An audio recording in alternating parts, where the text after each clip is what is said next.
شاہ صاحب اور یہ سب یہ کہہ رہے ہیں کہ یہ جو پرابلم ہے شارٹیج آف فوڈ کا یہ تو یہاں پر نہیں ہو سکتا، لیکن پرائم منسٹر کا ایک کنسرن اور ہے، وہ یہ کہہ رہے ہیں کہ جی 35% ٹیکس کم اکٹھا ہوا ہے، ملک بھی تو چلانا ہے نا، پیسے اکٹھے نہیں ہوں گے ملک کیسے چلائیں گے؟ پھر لوگ کہتے ہیں ہر بندہ سبسڈی مانگ رہا ہے، یہ پرائیویٹ اسکول ایسوسی ایشن والے آ گئے ہیں، وہ کہہ رہے ہیں ہمیں بیل آؤٹ پیکیج دیں، ہر بندہ تو کہہ رہا ہے کہ ہمیں بیل آؤٹ کریں، کاروباری کہہ رہے ہیں کہ ہمیں بلا سود قرضہ دیں، تو تاجر یہ مطالبہ کر رہے ہیں، تو یہ پرائم منسٹر کا ایک کنسرن یہ بھی تو ہے۔ دیکھیں ایک دو چیزیں ہیں جو ڈے ون سے میں کہہ رہا ہوں اور یہ صاحب ہم سب کہہ رہے ہیں، وہ یہ ہے کہ یہ لاک ڈاؤن کے ایشو پر کنفیوژن اتنی گورنمنٹ کے اندر، گورنمنٹ کے مختلف جو ہیں ویسے ابھی تک لاک ڈاؤن ہوا ہے ویسے صحیح معنوں میں میں اسی طرف آ رہا ہوں۔ بات یہ ہے کہ کوئی بھی یہ شخص نہیں کہہ رہا تھا کہ پورے سال کے لیے 6 مہینے کے لیے 4 مہینے کے لیے لاک ڈاؤن کریں، کہا یہ جا رہا تھا اور ڈاکٹرز بھی یہ کہہ رہے تھے، ہم لوگ بھی یہی بار بار ریکویسٹ کر رہے تھے کہ 3 ہفتے کا 4 ہفتے کا ایک ٹوٹل لاک ڈاؤن کریں، اور لاک ڈاؤن کا مطلب یہ نہیں ہونا چاہیے کہ صرف لوگوں کو گھروں میں بٹھا دیں، بلکہ یہ جو رینڈم سیمپلنگ اور ٹیسٹنگ اب ہو رہی ہے یہ اس وقت کرنے کی ضرورت تھی۔ آپ کو پتہ چلتا کہ کلسٹر کہاں کہاں ہیں، یہ مریض کہاں پہنچ چکے ہیں، کہاں یہ متاثر کر رہے ہیں۔ ایک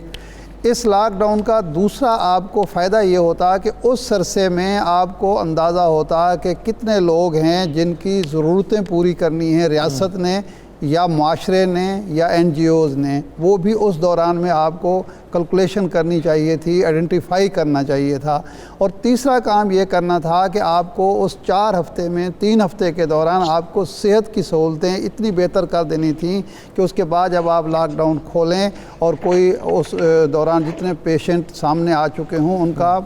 علاج جو ہے ہنگامی بنیادوں پر بہتر انداز میں کیا جا سکے۔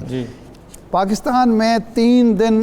اگر دیکھا جائے جو لاک ڈاؤن ہوا ہے وہ 3 دن ہوا ہے، 3 دن تک پولیس بھی الرٹ تھی، سڑکوں پر بیریئر بھی لگے ہوئے تھے۔ اب صورتحال یہ ہے کہ یہ معاملہ ڈاکٹرز ٹھیک کہہ رہے ہیں، بالکل صحیح کہہ رہے ہیں کہ وہ پھیل چکا ہے، اب اس کو سمیٹنا اتنا آسان نہیں رہا۔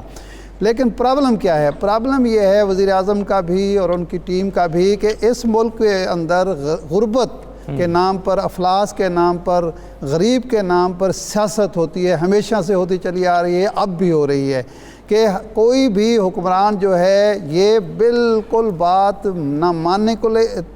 کے لیے تیار ہے نہ سننے کے لیے تیار ہے کہ یہاں پاکستان جیسے ملک میں زرعی معاشرے میں کبھی کوئی بھوک سے نہیں مرتا۔ وہاں اللہ تبارک و تعالیٰ نے اس قوم کو اتنا حوصلہ دیا ہے کہ وہ کسی غریب کی مدد کر سکیں اگر ریاست تیار نہ بھی ہو۔ لیکن بیماری سے ہم روزانہ دیکھتے ہیں، بیماری سے لوگ مرتے ہیں، حادثات سے مرتے ہیں، جتنی بھی اطلاعات آتی ہیں یا بیماری سے مر رہے ہوتے ہیں یا ناانصافی سے مر رہے ہوتے ہیں، خودکشیاں کر رہے ہوتے ہیں یا حادثات میں مر رہے ہوتے ہیں۔ حادثات کے موقع پر تو آپ نے یہ کبھی نہیں سوچا کہ اچھا جی یہ لوگ جانے اور لوگوں کا کام جانے، ہماری ٹریفک پولیس کو ختم کر دو۔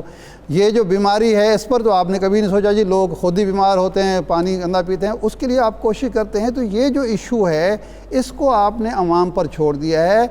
کبھی بھی پاکستان جیسے معاشرے میں یعنی جب یورپ میں UK میں یہ ہوا کہ